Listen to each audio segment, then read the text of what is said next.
Shane, what is the very latest on this whistleblower complaint? It amazes me and shocks me.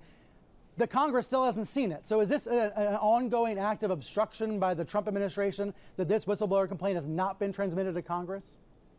Well, there certainly is a very full effort by this administration, and I think by this White House, we can report now as well, to block that whistleblower complaint from getting to Congress. We reported this week in the Post that the White House counsel has also gotten involved in this, and I think it's safe to say they're probably considering what options they might have to argue that this complaint shouldn't go to the Congress, either because it's covered by executive privilege or it's outside of the purview of the Director of National Intelligence because the activity happened at the White House.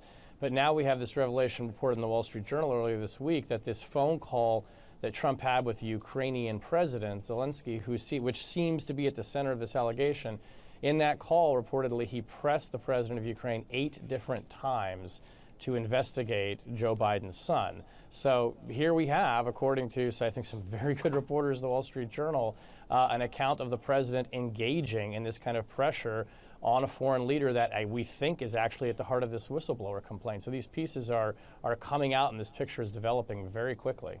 How hard has it been to get information about this, Shane, given that this is a sensitive national security matter? How are you getting sources on this story?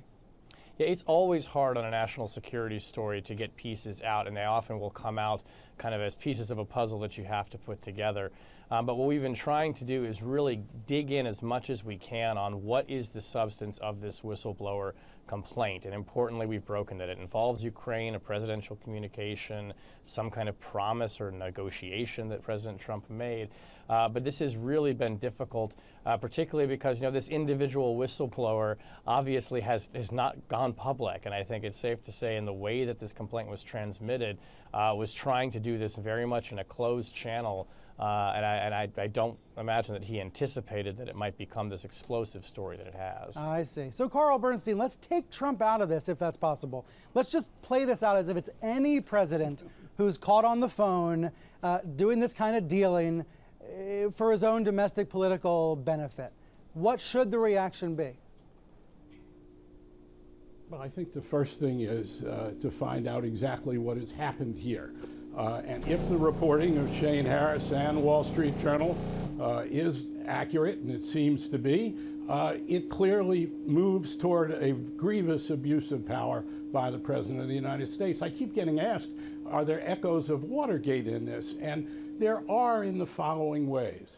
Watergate was very much an attempt by Richard Nixon to undermine the democratic electoral process of the United States, our very basis of democracy, the electoral system, by trying through political espionage and sabotage to manipulate the opposition party into nominating, through political dirty tricks and misinformation, its weakest candidate, George McGovern, instead of its strongest candidate, who Nixon didn't want to run against, who was Senator Edmund Muskie. And something of the same thing seems to be happening here, where Biden, who Trump and his people have said they fear the most in terms of being an opponent, has been the object of these perhaps dirty tricks and abuses of power. And one thing Nixon never did was engage a foreign power to investigate a candidate running for office in the United States.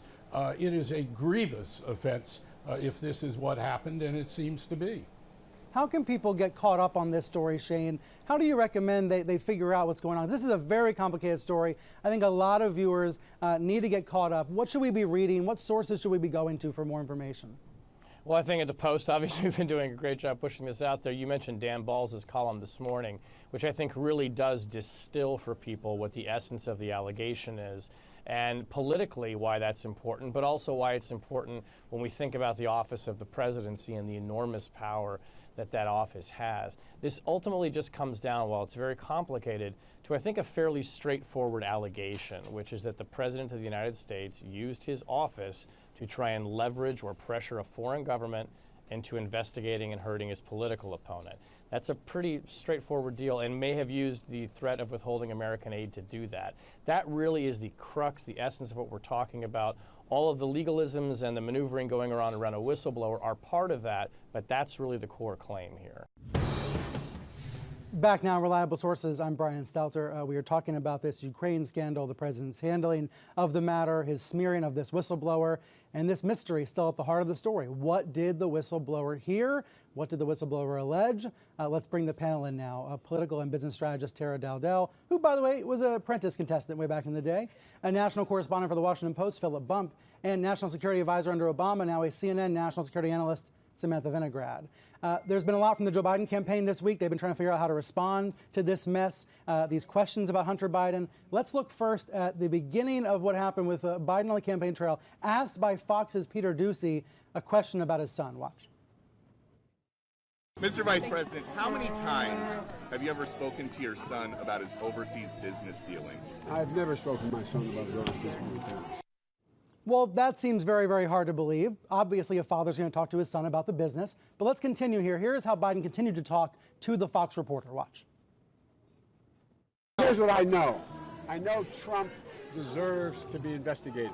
You should be asking him the question, why is he on the phone with a foreign leader, trying to intimidate a foreign leader, if that's what happened? That appears what happened. You should be looking at Trump. Ask the right question. Ask the right question. This has become a chant of sorts on social media. Biden supporters loved this moment. Samantha, do you think he has a point? Well, Brian, I'm not part of the Biden campaign. I do work at the Biden Institute at the University of Delaware, and I think he does have a point. There is a series of false equivalencies probably purposefully being set up by the Trump team, by Rudy Giuliani, and perhaps by some members of the media.